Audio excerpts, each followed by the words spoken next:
antes de los dinosaurios, antes del tiranosaurio Rex, antes del Triceratops, antes de que los reptiles gigantes dominaran la Tierra. Hubo otro mundo, un mundo de criaturas tan extrañas, tan fascinantes, que parecen sacadas de pesadillas y sueños antiguos. Reptiles con velas gigantes en sus espaldas que se elevaban más de 1 metro hacia el cielo. Depredadores con dientes de sable de 15 centímetros de largo que cazaban presas acorazadas del tamaño de rinocerontes. Herbívoros excavadores que heredaron un planeta devastado y se convirtieron en el 95% de toda la vida terrestre. Criaturas que no eran reptiles, no eran mamíferos, sino algo intermedio, algo único en la historia evolutiva. Este es el período pérmico. 50 millones de años de dominación que terminaron en la catástrofe más apocalíptica que la Tierra haya conocido, la Gran Mortandad, la extinción que asesinó al 90% de todas las especies del planeta, borrando dinastías enteras de la existencia y reescribiendo las reglas de quién heredaría la Tierra. Y aún hay innumerables secretos sobre estos antiguos dominadores que quizás nunca hayas escuchado. Historias de supervivencia imposible, de adaptaciones extraordinarias y del apocalipsis que los borró del mapa para siempre. Si te fascina descubrir los capítulos olvidados de la historia de la vida en la Tierra, si quieres conocer a los verdaderos titanes que dominaron nuestro planeta millones de años antes de que existiera el primer dinosaurio, entonces has llegado al lugar correcto. En Origen Salvaje, exploramos los misterios más profundos de la prehistoria, desenterrando las historias que el tiempo intentó sepultar para siempre.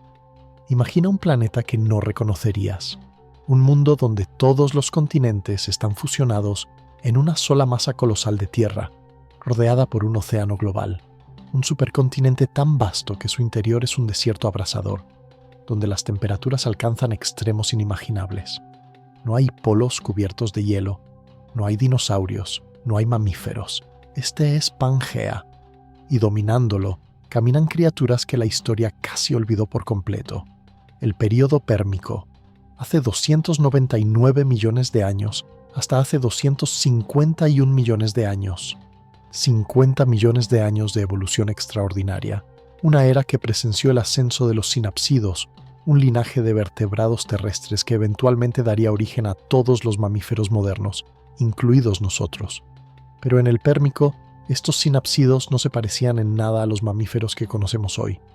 Eran reptiles extraños con características intermedias, criaturas que desafiaban las categorías simples, ni completamente reptiles ni completamente mamíferos, sino algo único en la historia evolutiva: Pangea, el supercontinente que reunió toda la tierra emergida del planeta en una única masa. Se formó hace aproximadamente 300 millones de años durante el Carbonífero tardío, cuando los continentes más pequeños colisionaron y se fusionaron en un proceso geológico lento pero implacable. En su apogeo, Pangea se extendía desde el Polo Norte hasta el Polo Sur, una franja continua de tierra que abarcaba más de 160 millones de kilómetros cuadrados. Pero Pangea no era un paraíso uniforme. Su clima era extremo y despiadado. El interior del supercontinente, alejado de cualquier costa por miles de kilómetros, era un desierto inmenso y árido donde las lluvias raramente llegaban. Las temperaturas diurnas podían superar los 50 grados Celsius, mientras que las noches traían un frío brutal.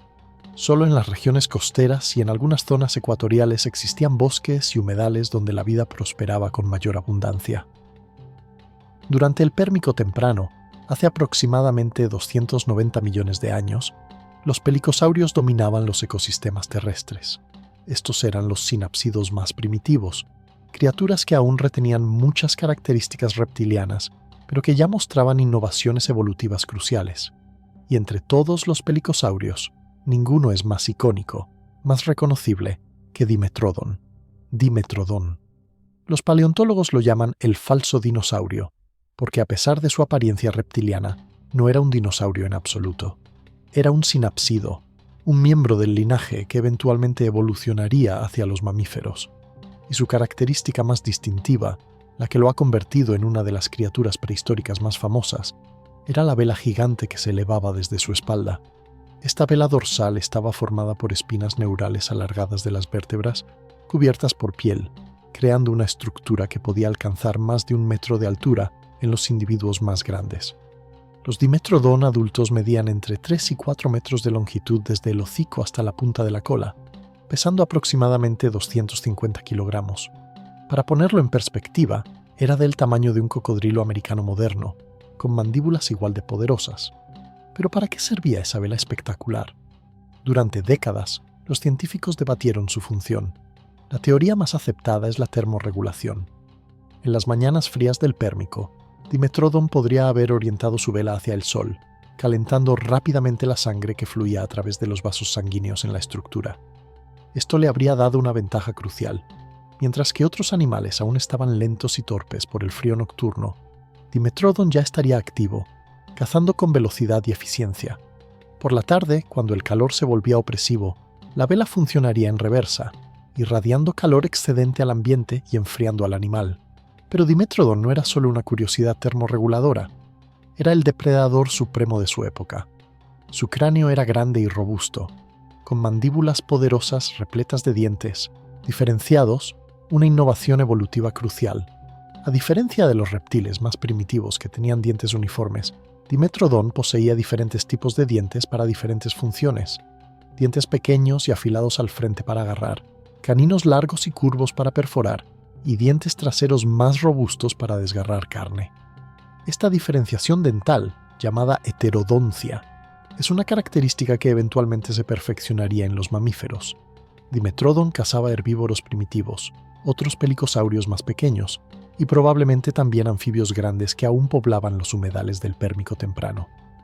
Evidencia fósil de marcas de dientes en huesos de presas sugiere que Dimetrodon era un cazador activo y agresivo, capaz de derribar animales de considerable tamaño. No era un carroñero oportunista, era un depredador especializado que dominaba su nicho ecológico. Si Dimetrodon te fascina por su vela y su dominio del Pérmico temprano, imagina ahora una criatura que habitó el Pérmico tardío, millones de años después. Un depredador que llevó las adaptaciones de los sinápsidos a un nivel completamente nuevo. Un asesino equipado con el armamento más aterrador de su era, Inostrancevia, el gorgonópsido más grande jamás descubierto. Los gorgonópsidos fueron un grupo de terápsidos, sinápsidos más avanzados que los pelicosaurios, que evolucionaron durante el Pérmico medio y alcanzaron su apogeo en el Pérmico tardío. Eran los depredadores supremos de su tiempo, y ninguno fue más impresionante que Inostrancevia. Este titán carnívoro alcanzaba más de 3,5 metros de longitud y pesaba aproximadamente 300 kilogramos. Para visualizarlo, era del tamaño de un tigre de Bengala moderno, pero con un cráneo desproporcionadamente grande que podía medir hasta 60 centímetros de largo, y dominando ese cráneo masivo había 2 colmillos curvos que sobresalían de la mandíbula superior, dientes de sable de hasta 15 centímetros de longitud. Estos caninos extraordinarios eran armas de precisión letal, afilados como cuchillas, curvados hacia atrás para mantener el agarre en la carne. Estaban diseñados para penetrar profundamente en las presas y desgarrar arterias vitales.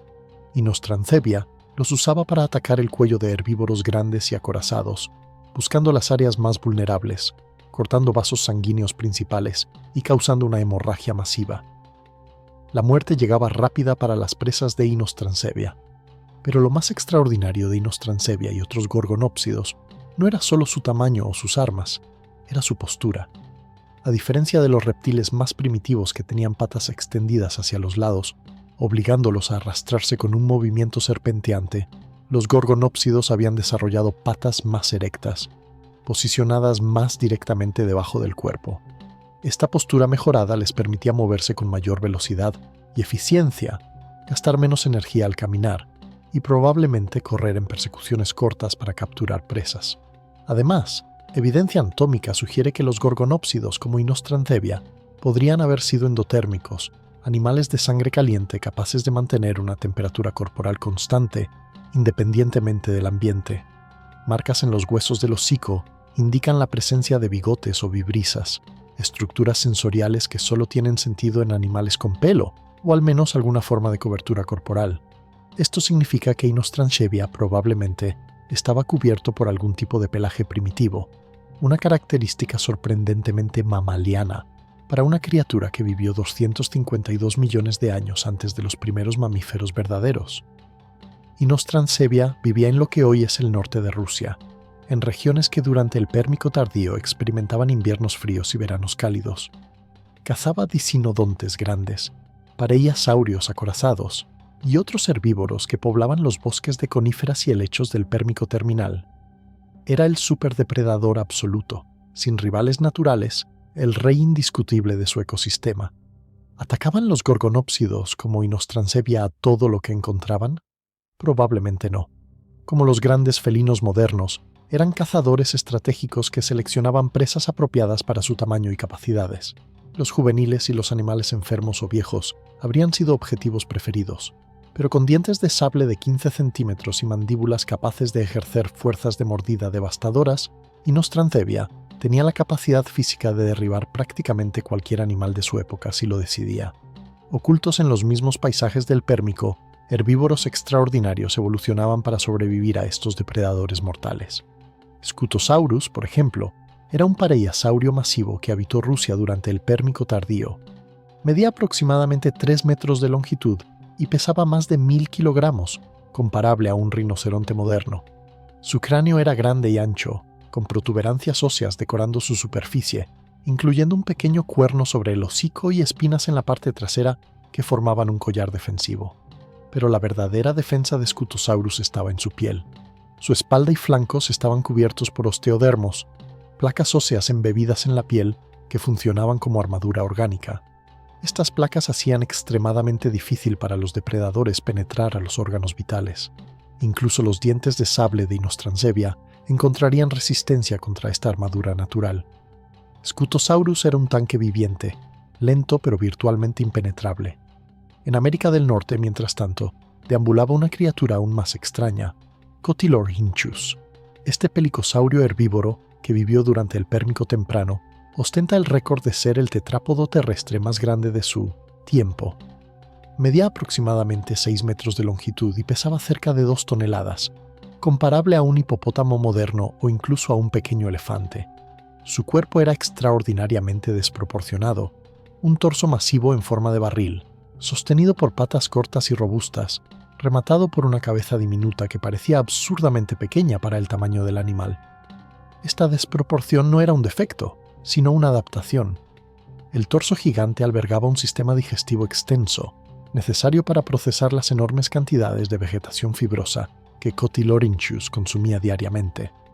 Como los herbívoros no podían masticar eficientemente con sus mandíbulas simples, necesitaban largos intestinos llenos de bacterias fermentadoras para descomponer la celulosa de las plantas.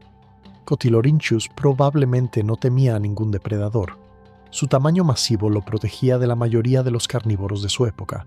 Solo individuos enfermos, viejos o juveniles habrían sido vulnerables a ataques. No es solo el Pérmico temprano. Durante todo el período, desde sus inicios hace 299 millones de años hasta su catastrófico final hace 251, los sinápsidos dominaron. Evolucionaron, se diversificaron, ocuparon cada nicho ecológico disponible. Había sinápsidos carnívoros y herbívoros, grandes y pequeños, acuáticos y terrestres, cavadores y escaladores. Por 50 millones de años fueron los reyes indiscutibles de la vida terrestre. Pero el período pérmico no era solo un escenario pasivo, donde estas criaturas actuaban. Pangea misma estaba cambiando. Las placas tectónicas continuaban moviéndose, aunque lentamente. El clima fluctuaba, con períodos de aridez extrema seguidos por épocas más húmedas. Glaciares existieron en el hemisferio sur durante el Pérmico temprano, pero se retiraron gradualmente a medida que el planeta se calentaba. Y hacia el final del Pérmico, algo comenzó a cambiar. Las temperaturas globales aumentaron, los niveles de oxígeno en la atmósfera fluctuaron, el clima se volvió más impredecible, más extremo. Los ecosistemas comenzaron a mostrar señales de estrés. Las especies se extinguieron a tasas ligeramente más altas de lo normal, pero nadie, ni siquiera los sinápsidos dominantes con sus adaptaciones extraordinarias, podría haber anticipado lo que estaba por venir, porque el período pérmico no terminaría con un susurro, terminaría con un rugido apocalíptico que sacudiría los cimientos mismos de la vida en la Tierra, una catástrofe tan devastadora que borraría el 90% de todas las especies existentes y reescribiría para siempre las reglas de quién heredaría el planeta. Este era el mundo del Pérmico. un mundo de criaturas extraordinarias, de innovaciones evolutivas revolucionarias, de dominio indiscutido por parte de los ancestros de los mamíferos. Un mundo que estaba a punto de terminar en llamas. Entre los millones de especies que habitaban Pangea durante el Pérmico tardío, ningún grupo fue más exitoso, más diversificado, más absolutamente dominante que los dicinodontes. Estos herbívoros extraordinarios, con sus picos córneos y colmillos extraños, ocupaban prácticamente todos los nichos ecológicos disponibles para animales que se alimentaban de plantas. Desde criaturas diminutas del tamaño de ratones hasta bestias masivas comparables a rinocerontes modernos, los dicinodontes eran los reyes herbívoros de su era. Dictodon, uno de los dicinodontes más abundantes y exitosos del Pérmico tardío. Este pequeño herbívoro medía aproximadamente 50 centímetros de largo y apenas 7 centímetros de alto, comparable en tamaño a una marmota moderna o un conejo grande. Pero lo que le faltaba en tamaño lo compensaba ampliamente en números. Más de la mitad de todos los fósiles de vertebrados del Pérmico encontrados en Sudáfrica pertenecen a Dictodon. Era increíblemente abundante, formando el equivalente pérmico de manadas de herbívoros. Su cabeza era desproporcionadamente grande comparada con su cuerpo, terminada en un pico córneo afilado que usaba para cortar la dura vegetación del desierto. De su mandíbula superior sobresalían 2 colmillos curvos, más grandes en los machos que en las hembras, probablemente usados para competencia intraespecífica o exhibición. Sus patas eran cortas pero robustas, equipadas con 5 garras afiladas en cada extremidad, perfectas para excavar, porque Dictodon era un excavador experto. Construía madrigueras que podían alcanzar hasta 2 metros de longitud, túneles subterráneos donde se refugiaba del calor abrasador del día y del frío punzante de la noche. El interior de Pangea era un lugar de extremos climáticos, con temperaturas diurnas que superaban los 40 grados Celsius y noches que bajaban cerca del punto de congelación. Las madrigueras proporcionaban un microclima estable, protección contra depredadores y un lugar seguro para criar. Y aquí está el detalle más extraordinario. Evidencia fósil sugiere que Dictodon formaba parejas monógamas de por vida. Se han encontrado numerosas madrigueras fosilizadas conteniendo exactamente 2 esqueletos, un macho y una hembra, preservados juntos. Esto sugiere comportamiento social complejo, vínculos de pareja duraderos y posiblemente cuidado parental cooperativo. Era un comportamiento sorprendentemente mamaliano para una criatura que vivió 260 millones de años atrás. Dictodon se alimentaba principalmente de raíces, tubérculos y otra vegetación subterránea, excavándolos con sus garras poderosas y cortándolos con su pico córneo. Su sistema digestivo era eficiente, capaz de extraer nutrientes de plantas fibrosas y pobres en valor nutritivo, y como muchos animales del desierto modernos, probablemente podía sobrevivir largos periodos sin beber agua, obteniendo la humedad necesaria directamente de las plantas que consumía. Si Dictodon te fascina por su abundancia y adaptaciones de excavación, imagina ahora su primo gigante, un herbívoro masivo que dominaba las llanuras del Pérmico tardío con su tamaño y armadura, Canemelleria. Este dicinodonte colosal apareció justo después de la extinción pérmico-triásica, pero sus ancestros directos poblaban el mundo del Pérmico terminal. Medía aproximadamente 3 metros de longitud y pesaba cerca de 1 tonelada, comparable a un búfalo moderno o un bisonte. Su cráneo era enorme, robusto, con protuberancias óseas decorando su superficie. Las mandíbulas carecían de dientes excepto por un par de grandes colmillos que sobresalían de la mandíbula superior, usados probablemente para desenterrar raíces y tubérculos. El resto de las mandíbulas estaban cubiertas por un pico córneo afilado, similar al de las tortugas modernas, perfectamente diseñado para cortar vegetación resistente. Canemelleria y sus parientes pérmicos ocupaban las regiones costeras más húmedas de Pangea, donde bosques de coníferas, helechos y cicadáceas proporcionaban abundante alimento. Eran herbívoros de alimentación de bajo nivel, pastando y ramoneando cerca del suelo, procesando enormes cantidades de materia vegetal diariamente para mantener sus cuerpos masivos. Pero no son solo los dicinodontes. Ocultos en los mismos paisajes existían los pareiasaurios, reptiles anápsidos extraordinarios que alcanzaron su máxima diversidad durante el Pérmico tardío. Y entre todos ellos, ninguno era más impresionante que Scutosaurus, el tanque viviente del que hablamos anteriormente, junto con su pariente Pareiasaurus. Pareiasaurus habitó lo que hoy es Sudáfrica durante el Pérmico tardío, hace aproximadamente 255 millones de años. Era ligeramente más grande que Scutosaurus, alcanzando longitudes de hasta 3,5 metros y pesos, que superaban los 1.500 kilogramos. Su piel estaba densamente cubierta por osteodermos, placas óseas que formaban una armadura casi impenetrable. Su cráneo era ancho y decorado con protuberancias óseas que le daban una apariencia distintiva y atemorizante. Pareiasaurus se alimentaba de vegetación baja, usando sus mandíbulas anchas repletas de pequeños dientes en forma de hoja para cortar y masticar helechos, cicadáceas y otras plantas del sotobosque. Probablemente vivía en manadas cerca de fuentes de agua, donde la vegetación era más abundante. Su tamaño masivo y armadura lo protegían de la mayoría de los depredadores, aunque los gorgonópsidos más grandes como Inostrancevia podrían haber atacado individuos jóvenes, viejos o enfermos. Cuando cae la noche sobre los bosques del Pérmico tardío, los verdaderos señores de la oscuridad emergen para cazar. Los gorgonópsidos alcanzaron su máxima diversidad durante este periodo, con docenas de especies ocupando diferentes nichos ecológicos. Junto a Inostrancevia existían otros cazadores igualmente fascinantes. Lycaenops, el gorgonópsido de tamaño medio que habitó Sudáfrica durante el Pérmico tardío. Su nombre significa cara de lobo y es apropiado. Medía aproximadamente 1,5 metros de longitud y pesaba alrededor de 50 kilogramos, comparable a un pastor alemán moderno. Pero a diferencia de los lobos, Lycaenops estaba armado con colmillos de sable de aproximadamente 8 centímetros de longitud. Era un cazador ágil y rápido, adaptado para perseguir presas más pequeñas como Dictodon y otros dicinodontes pequeños. Sus patas eran relativamente largas y estaban posicionadas más erectas que en los reptiles más primitivos, permitiéndole correr con mayor velocidad y eficiencia. Evidencia anatómica sugiere que tenía músculos de la mandíbula poderosos capaces de generar mordidas devastadoras considerando su tamaño. Lycaenops probablemente cazaba en grupos familiares o pequeñas manadas, estrategia que habría sido altamente efectiva para derribar presas más grandes o defender territorios de otros depredadores. El comportamiento social complejo en carnívoros es típicamente asociado con inteligencia relativa, y es posible que los gorgonópsidos fueran más inteligentes que la mayoría de los reptiles de su época. No son solo carnívoros y herbívoros grandes. El Pérmico tardío estaba repleto de vida diversa, ocupando cada nicho disponible.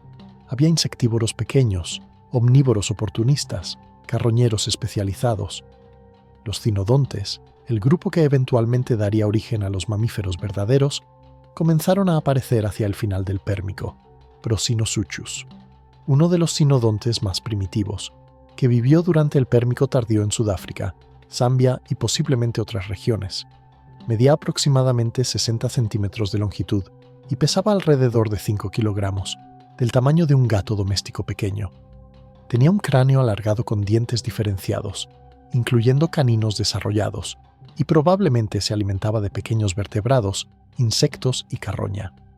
Lo más importante de Procinosuchus y otros cinodontes tempranos eran sus innovaciones anatómicas.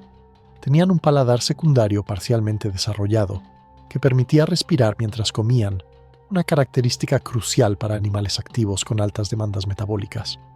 Sus mandíbulas estaban simplificadas, con el hueso dentario dominando y otros huesos mandibulares reduciéndose, algunos eventualmente migrando al oído medio para mejorar la audición. Estas características los acercaban cada vez más al plan corporal mamaliano. Oculto en las regiones ecuatoriales más húmedas de Pangea, existía otro grupo extraordinario, los pterocefalios. Estos terápsidos carnívoros u omnívoros desarrollaron una diversidad sorprendente durante el Pérmico medio y tardío. Algunos eran pequeños insectívoros, otros carnívoros medianos especializados en presas específicas.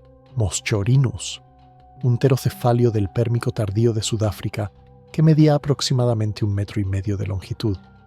Tenía un cráneo robusto con caninos bien desarrollados, aunque no tan extremos como los de los gorgonópsidos. Evidencia sugiere que Moschorhinus podría haber sido parcialmente venenoso, con glándulas venenosas en la mandíbula similar a algunos reptiles modernos. Si esto es cierto, sería uno de los primeros vertebrados terrestres en desarrollar veneno como estrategia de caza. Pero el Pérmico tardío no era solo un mundo de sinapsidos. Los reptiles diápsidos, ancestros de los lagartos, serpientes, cocodrilos y dinosaurios modernos, comenzaban a diversificarse. Eran principalmente pequeños, insectívoros o carnívoros de presas pequeñas, ocupando nichos que los sinápsidos más grandes ignoraban. Pero estaban evolucionando, experimentando, esperando su oportunidad. El clima de Pangea durante el Pérmico tardío era extremadamente variable. Las regiones costeras experimentaban climas relativamente moderados con lluvias estacionales. Los bosques de coníferas como Glossopteris dominaban el hemisferio sur, mientras que en el hemisferio norte predominaban Volscia y otros géneros. Helechos, cicadáceas y gingos proporcionaban el sotobosque, creando ecosistemas complejos de múltiples niveles. Pero el interior de Pangea era otro asunto. Vastas extensiones de desiertos áridos se extendían por miles de kilómetros, con temperaturas que podían superar los 38 grados Celsius en verano. Solo las criaturas más adaptadas, como Diictodon con sus madrigueras profundas, podían sobrevivir en estas regiones extremas. Las lluvias eran poco frecuentes y estacionales, llegando en forma de monzones que transformaban temporalmente el paisaje árido en oasis verdes antes de que la sequía regresara. Los océanos del Pérmico tardío estaban llenos de vida. Arrecifes de coral construidos por diversos organismos, incluyendo esponjas, briozoos y algas calcáreas, bordeaban las costas de Pangea. Peces óseos y cartilaginosos abundaban. Tiburones primitivos cazaban en aguas someras. Y amonites, los cefalópodos con conchas espirales, alcanzaron una diversidad extraordinaria. Pero hacia el final del Pérmico, algo comenzó a cambiar. Los niveles de oxígeno atmosférico, que habían sido altos durante gran parte del período, comenzaron a fluctuar. El clima se volvió más cálido, más impredecible. Los arrecifes de coral comenzaron a mostrar signos de estrés. Las tasas de extinción aumentaron gradualmente. ¿Atacaban los grandes herbívoros como Pareiasaurus a los depredadores? La evidencia sugiere que sí. Como los rinocerontes y búfalos modernos, estos herbívoros masivos probablemente eran peligrosos cuando se sentían amenazados. Sus cráneos robustos con protuberancias óseas podrían haberse usado para embestir a los atacantes. Su tamaño y peso los hacían oponentes formidables incluso para los gorgonópsidos, más grandes. Los depredadores habrían aprendido a ser selectivos, atacando solo cuando las probabilidades estaban a su favor. La importancia ecológica de esta diversidad extraordinaria no puede subestimarse. Los dicinodontes como Dictodon actuaban como ingenieros del ecosistema, sus madrigueras proporcionando refugio para innumerables otras especies. Los grandes herbívoros mantenían la vegetación controlada, previniendo el crecimiento excesivo que podría provocar incendios masivos. Los depredadores regulaban las poblaciones de herbívoros, seleccionando individuos débiles o enfermos y manteniendo las poblaciones saludables. Y las aplicaciones científicas modernas de estudiar estas criaturas son vastas. Comprender cómo los terápsidos desarrollaron características mamalianas ayuda a reconstruir nuestra propia historia evolutiva. Estudiar cómo sobrevivieron en climas extremos proporciona información sobre adaptaciones a cambios ambientales. Y examinar los ecosistemas del Pérmico tardío nos ayuda a comprender cómo funcionan las redes tróficas complejas y qué las hace vulnerables al colapso. Porque eso es exactamente lo que estaba por suceder. El reino del Pérmico, con toda su diversidad extraordinaria, con sus depredadores magníficos y herbívoros abundantes, con sus 50 millones de años de dominio sinápsido, estaba a punto de enfrentar el evento más catastrófico en la historia de la vida multicelular en la Tierra. Los volcanes en Siberia comenzaron a despertar. El clima empezó a desestabilizarse dramáticamente.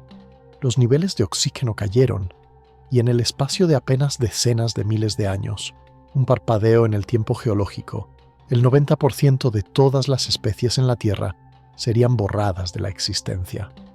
La gran mortandad estaba por comenzar. Hace 252 millones de años, en las remotas extensiones de lo que hoy es Siberia, la Tierra comenzó a morir. No fue un proceso súbito, no fue un impacto de asteroide que destruyó todo en un instante. Fue algo mucho más lento, mucho más insidioso, mucho más devastador. Fueron los volcanes, y no volcanes ordinarios, sino un apocalipsis volcánico sin paralelo en la historia reciente del planeta. Los Traps siberianos, una región de roca volcánica que hoy cubre aproximadamente 5 millones de kilómetros cuadrados de Siberia, un área comparable al tamaño de la Unión Europea completa. Pero esto es solo lo que queda después de 250 millones de años de erosión. En su momento cumbre, las erupciones podrían haber cubierto el doble de esa área con lava basáltica, cenizas y gases tóxicos. Este no fue un evento breve. Las erupciones continuaron durante aproximadamente 2 millones de años, aunque los periodos más intensos y destructivos probablemente duraron solo unas pocas decenas de miles de años. Fisuras masivas se abrieron en la corteza terrestre, expulsando lava en flujos que se extendían por cientos de kilómetros. Columnas de ceniza se elevaban decenas de kilómetros hacia la estratosfera, oscureciendo el Sol y enfriando temporalmente el planeta. Pero el verdadero asesino no fue la lava ni la ceniza, fueron los gases. Las erupciones liberaron cantidades masivas de dióxido de carbono, dióxido de azufre, cloro y flúor directamente a la atmósfera. Se estima que se liberaron suficientes gases de efecto invernadero para aumentar las temperaturas globales en aproximadamente 5 a 10 grados Celsius en cuestión de miles de años, un cambio climático catastrófico por su velocidad e intensidad. Pero había algo más, algo aún peor. A medida que el magma ascendía desde las profundidades, atravesó extensos depósitos de carbón, los restos fosilizados de los antiguos bosques del Carbonífero.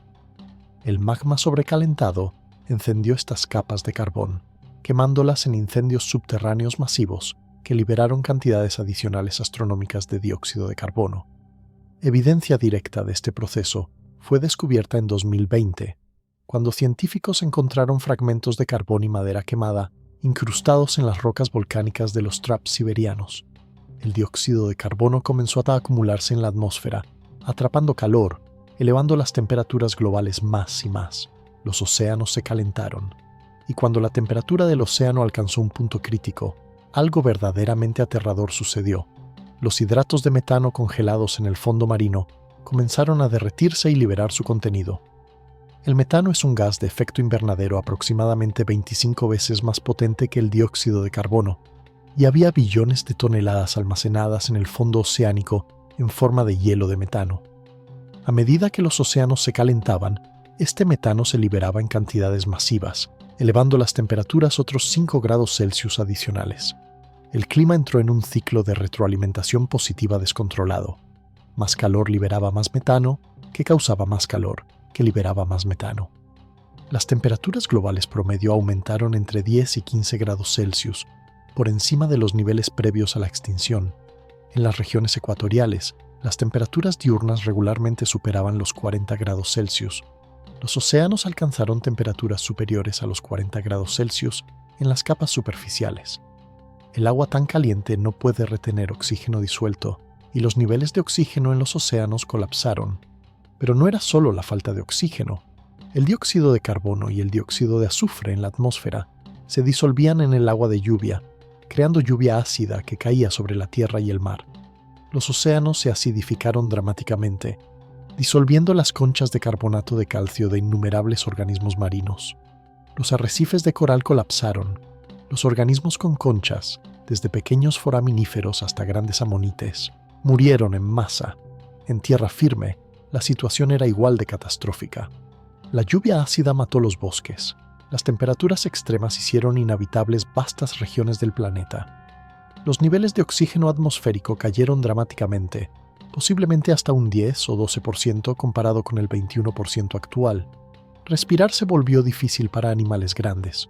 Los ecosistemas colapsaron, las cadenas alimentarias se desintegraron, y en el espacio de decenas de miles de años, un parpadeo en el tiempo geológico, el 96% de todas las especies marinas desaparecieron. El 70% de todas las especies terrestres se extinguieron. Los gorgonópsidos magníficos como Inostrancevia se extinguieron. Los pareiasaurios acorazados desaparecieron. Los pterocefalios, los dinocéfalos, la mayoría de los dicinodontes, todos se desvanecieron. 50 millones de años de evolución sinapsida borrados en un instante geológico. Esta fue la gran mortandad, la extinción masiva del Pérmico-Triásico, el peor desastre que jamás haya golpeado a la vida multicelular en la Tierra. Y sin embargo, contra toda probabilidad, contra toda lógica, algunas criaturas sobrevivieron. Entre los escasos supervivientes, un herbívoro humilde heredaría la Tierra devastada. Su nombre era Lystrosaurus. Lystrosaurus. un dicinodonte de tamaño mediano que medía aproximadamente 1 metro de longitud y pesaba entre 20 y 90 kilogramos dependiendo de la especie, comparable a un cerdo grande. No era particularmente grande, ni especialmente rápido, ni poseía armamento impresionante. Su cráneo era robusto pero corto, con mandíbulas que carecían de dientes, excepto por un par de pequeños colmillos que sobresalían de la mandíbula superior. El resto de las mandíbulas estaban cubiertas por un pico córneo, usado para cortar vegetación. Su cuerpo era en forma de barril, sostenido por patas robustas y cortas. Sus extremidades anteriores eran especialmente poderosas, equipadas con garras fuertes perfectas para excavar, porque el Lystrosaurus era un excavador experto, construyendo madrigueras profundas donde pasaba gran parte de su tiempo, refugiándose del clima extremo, y resultó que esta capacidad de excavar sería la clave de su supervivencia. A medida que la gran mortandad devastaba la superficie, Lystrosaurus se refugiaba bajo tierra. Sus madrigueras proporcionaban protección contra las temperaturas extremas, contra la lluvia ácida, contra los niveles letales de radiación ultravioleta que bombardeaban la superficie a medida que la capa de ozono se deterioraba debido a los gases volcánicos. Pero había más. Lystrosaurus poseía adaptaciones anatómicas que resultaron cruciales en un mundo con oxígeno reducido. Su tórax era grande y en forma de barril, conteniendo pulmones proporcionalmente más grandes que los de otros dicinodontos. Sus fosas nasales eran cortas, facilitando la respiración rápida y eficiente. Las apófisis neurales de sus vértebras, las proyecciones dorsales, eran altas y robustas, proporcionando mayor superficie para la inserción de músculos respiratorios poderosos que expandían y contraían el tórax. En un mundo donde el oxígeno había caído a niveles que asfixiaban a la mayoría de los animales, Lystrosaurus podía respirar, y más importante aún, Lystrosaurus era poco especializado. No dependía de una dieta específica ni de un hábitat particular. Comía prácticamente cualquier vegetación disponible, raíces, tubérculos, tallos, hojas, cualquier cosa. Esta flexibilidad dietética fue crucial cuando los ecosistemas colapsaron y la diversidad de plantas se redujo dramáticamente. Evidencia aún más extraordinaria surgió en 2020, cuando científicos analizaron colmillos fosilizados de Lystrosaurus encontrados en la Antártida. Las marcas de crecimiento en los colmillos mostraban patrones consistentes con periodos prolongados de crecimiento reducido o detenido, similar a los anillos de los árboles durante inviernos duros. Esto sugiere que Lystrosaurus podía entrar en torpor o un estado similar a la hibernación, reduciendo su metabolismo durante los meses más fríos o durante periodos de escasez de alimento. Esta sería la evidencia más antigua de comportamiento similar a la hibernación en un vertebrado terrestre, una adaptación que normalmente asociamos con mamíferos modernos, pero que aparentemente evolucionó más de 200 millones de años antes de los primeros mamíferos verdaderos. Y quizás lo más importante, Lystrosaurus tuvo suerte. En el caos de la extinción masiva, donde ecosistemas enteros colapsaban y cadenas alimentarias se desintegraban, la supervivencia a menudo dependía tanto del azar como de las adaptaciones. Y Lystrosaurus estuvo en el lugar correcto en el momento correcto con las adaptaciones correctas. Después de la gran mortandad, el mundo del Triásico temprano era un lugar sombrío y desolado. Los bosques diversos del Pérmico habían sido reemplazados por paisajes monótonos, dominados por apenas unas pocas especies de plantas resistentes. La diversidad de animales terrestres había colapsado. Los depredadores grandes habían desaparecido casi por completo. Solo unos pocos supervivientes permanecían, luchando por existir en un planeta devastado. Y en este mundo vacío, Lystrosaurus prosperó. Durante los primeros 5 millones de años del Triásico, Lystrosaurus representaba aproximadamente el 95% de todos los vertebrados terrestres. 95%. Ningún otro animal terrestre, antes o después, ha alcanzado jamás tal dominación numérica. Poblaba todos los continentes, desde Sudáfrica hasta la Antártida, desde China hasta India, desde Rusia hasta Brasil. Manadas de Lystrosaurus deambulaban por los paisajes desolados, alimentándose de los helechos y plantas resistentes que lentamente recolonizaban la tierra, devastada, sin depredadores grandes que los amenazaran, sin competidores significativos por los recursos. Lystrosaurus se multiplicó y se diversificó. Varias especies evolucionaron, adaptándose a diferentes nichos y regiones. Pero el dominio de Lystrosaurus no duraría para siempre. A medida que los ecosistemas se recuperaban lentamente, nuevos competidores aparecían. Los arcosaurios, un grupo de reptiles diápsidos que incluía a los ancestros de cocodrilos, pterosaurios y dinosaurios, comenzaron a diversificarse durante el Triásico Medio. Eran más activos, más agresivos, mejor adaptados al nuevo mundo más cálido que emergía de las cenizas del Pérmico. Los cinodontes, los sinapsidos que eventualmente evolucionarían hacia los mamíferos verdaderos, también sobrevivieron en pequeños números. Durante el Triásico evolucionaron y se diversificaron, pero nunca recuperaron la dominación que los sinapsidos habían disfrutado durante el Pérmico. Los arcosaurios se habían convertido en los nuevos reyes de la Tierra. ¿Por qué los sinapsidos perdieron su posición dominante después de la Gran Mortandad? Esta es una de las preguntas más debatidas en paleontología. Algunas teorías sugieren que los arcosaurios estaban mejor adaptados a los climas más cálidos del Triásico. Otras proponen que sus sistemas respiratorios más eficientes, precursores de los sacos aéreos que eventualmente evolucionarían en las aves, les daban ventajas en atmósferas con oxígeno reducido. Pero quizás la respuesta más simple es que los sinapsidos simplemente fueron devastados de manera desproporcionada por la extinción. Los gorgonópsidos, los grandes depredadores del Pérmico tardío, desaparecieron por completo. Los dicinodontes gigantes se extinguieron. Los grupos más especializados y de mayor tamaño fueron eliminados, dejando solo a los generalistas pequeños y medianos como Lystrosaurus. Y en el vacío ecológico que siguió, los arcosaurios tuvieron la oportunidad de diversificarse y ocupar los nichos vacantes. Los cinodontes sobrevivientes se volvieron cada vez más pequeños durante el Triásico y el Jurásico, ocupando nichos de insectívoros nocturnos y omnívoros pequeños. Pero continuaron evolucionando, refinando las características mamalianas, mejorando su audición a medida que los huesos de la mandíbula migraban al oído medio, desarrollando pelo más sofisticado para aislamiento térmico, perfeccionando la lactancia para alimentar a sus crías, mejorando sus sistemas de termorregulación. Y cuando los dinosaurios dominaron durante el Jurásico y el Cretácico, estos pequeños mamíferos primitivos persistieron en las sombras, esperando su oportunidad. Cuando otra extinción masiva, causada por el impacto de un asteroide, hace 66 millones de años, eliminó a los dinosaurios no aviares, los mamíferos finalmente heredaron la Tierra. Los descendientes de aquellos cinodontes que sobrevivieron la Gran Mortandad se diversificaron en las miles de especies de mamíferos que conocemos hoy, desde ratones hasta ballenas, desde murciélagos hasta elefantes, desde primates hasta humanos. Nosotros somos el legado de la Gran Mortandad. Cada mamífero viviente hoy desciende de aquellos pequeños sinapsidos que sobrevivieron el peor desastre en la historia de la vida multicelular. Si la extinción pérmico-triásica hubiera sido apenas un poco más severa, si ese último 5 o 10% de especies también hubiera desaparecido, la vida compleja en la Tierra podría haber sido eliminada por completo, y nunca habríamos existido.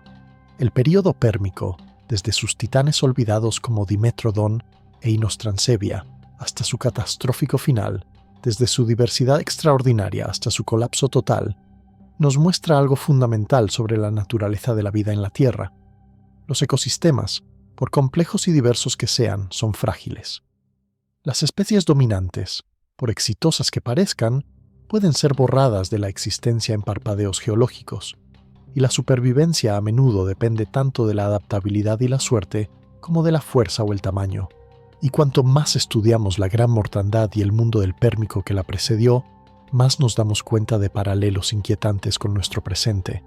Estamos liberando dióxido de carbono a la atmósfera a tasas sin precedentes.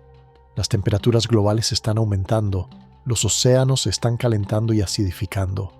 Los ecosistemas están bajo estrés. Y aunque las escalas de tiempo son diferentes, los mecanismos son sorprendentemente similares a los que causaron la peor extinción en la historia de la Tierra. El Pérmico y su extinción terminal no son solo historia antigua, son advertencias, lecciones sobre los límites de lo que los ecosistemas pueden tolerar, recordatorios de que la vida, por resiliente que sea, tiene límites. Y nosotros, los descendientes de aquellos pequeños sinapsidos que sobrevivieron contra toda probabilidad, tenemos la responsabilidad de aprender de estos eventos antiguos y actuar para proteger el planeta que heredamos. ¿Qué misterio del período pérmico te asombró más? ¿Fueron los titanes olvidados como Dimetrodon con sus velas icónicas, e Inostrancevia con sus dientes de sable mortales? ¿Fue la diversidad extraordinaria de dicinodontes que dominaron como herbívoros durante decenas de millones de años? ¿O fue la catástrofe apocalíptica de la gran mortandad y la historia increíble de cómo Lystrosaurus heredó un planeta devastado? Deja un comentario abajo para unirte a la discusión y compartir tus pensamientos sobre los verdaderos dominadores de la Tierra antes de los dinosaurios. Y si este viaje al pasado profundo despertó tu fascinación por los capítulos olvidados de la historia de la vida, te invitamos a seguir explorando con nosotros en Origen Salvaje.